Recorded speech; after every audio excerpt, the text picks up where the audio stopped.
For the longtime subscribers of my channel, I hope you all remember my very first review, which was the Figma Lucina.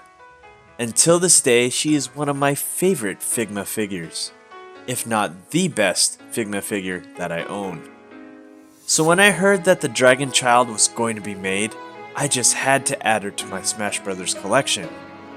This figure I pre-ordered when MH Toy Shop was still around, and that was a year and a half ago. Corrin has been delayed a lot, and she was originally supposed to be released in June of 2017. So, was she worth the wait? Let's find out in this toy review of Figma Corrin from Fire Emblem Fates and Smash Brothers.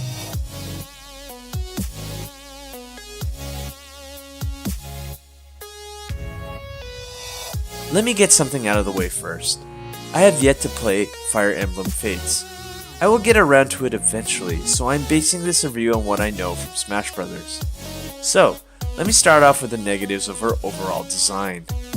Two things I don't like about her right off the bat. Her neck is slightly too long, and her cape could have been designed better. Comparing her to Lucina, especially in their capes, Lucina features a cape that flows with her overall design. Corrin, on the other hand, has this large chunk of plastic that's supposed to be her cape, and to me it looks awkward when looking at her from the sides as it sticks out. Her neck is also flawed in her design, and making her look up looks strange. But on the other hand, she has the ability to look up, unlike Lucina, because Lucina's hair gets in the way. Do you think this looks weird, or is it just me? Let me know down in the comments down below. But enough of the negatives, let's talk about the positives. She is absolutely gorgeous, and I can see why people may waifu her. She has soft feminine features that really make Figma one of the best figure companies around when it comes to making females. Those beautiful eyes, that wonderful matte finish, perfect skin tone, and beautiful details in her armor really make this one gorgeous action figure. Also, just look at her hair. Shading is perfect, and the sculpt is spot on. What I love about her hair as well is that it has a joint so you have it flowing in the air, and also gives her the ability to look up, albeit her neck looks weird. Overall, paint and detail are amazing on this figure and definitely stands out.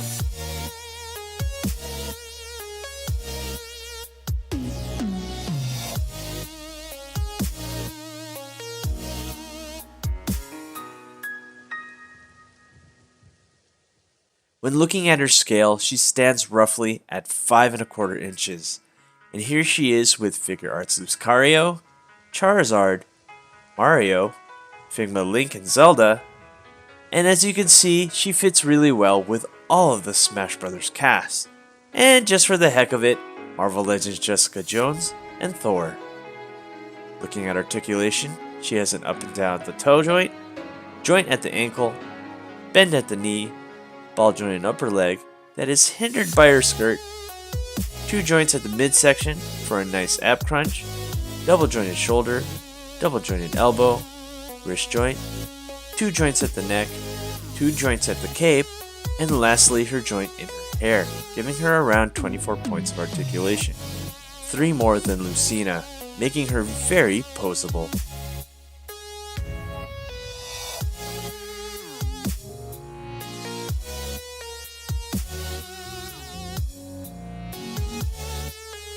Her Yado sword, Dragonstone, extra face, stand, and 6 extra hands is what you get with this figure.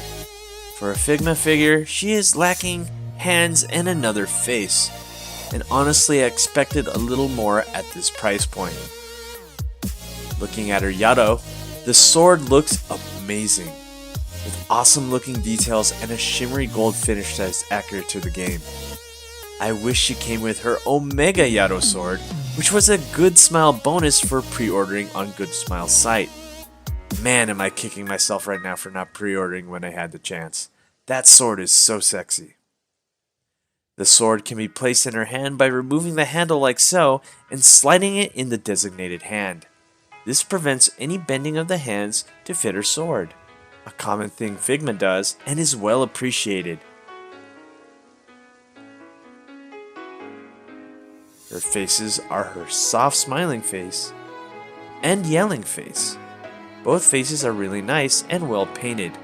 I just wish she had another face, maybe a neutral face, but sadly we don't get any more.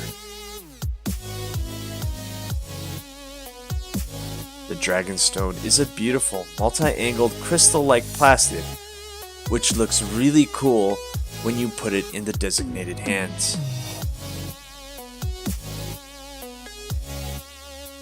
Her extra hands consist of sword hands, crystal holding hands, and open action hands, giving you an assortment of posing options.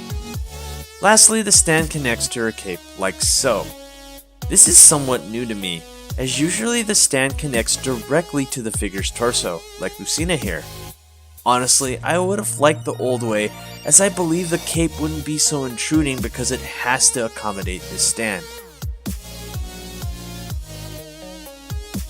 In conclusion, the question I had when I bought her is her design better than Lucina? In some ways yes, and in some ways no. She has more articulation in her body, but with articulation comes the sacrifice of design. The neck honestly annoys me the most, as when she looks up her neck looks way too long. Also, her cape needs to be smaller, like Lucina's, and less intrusive. My last complaint is the lack of accessories, and for the price of $65 US, she needs more. Besides that, she is really pretty. She looks like she jumped right out of the game. The paint and finish are absolutely perfect. Nothing is wrong with it. Almost to the point where I can ignore the negatives. The joints are smooth as always, and when posed right, you can hide the long neck and awkward cape. If you're a fan of Fire Emblem and Smash Brothers, she is absolutely worth the buy. Thanks for watching. Don't forget to rate, comment, and subscribe, and have a good one.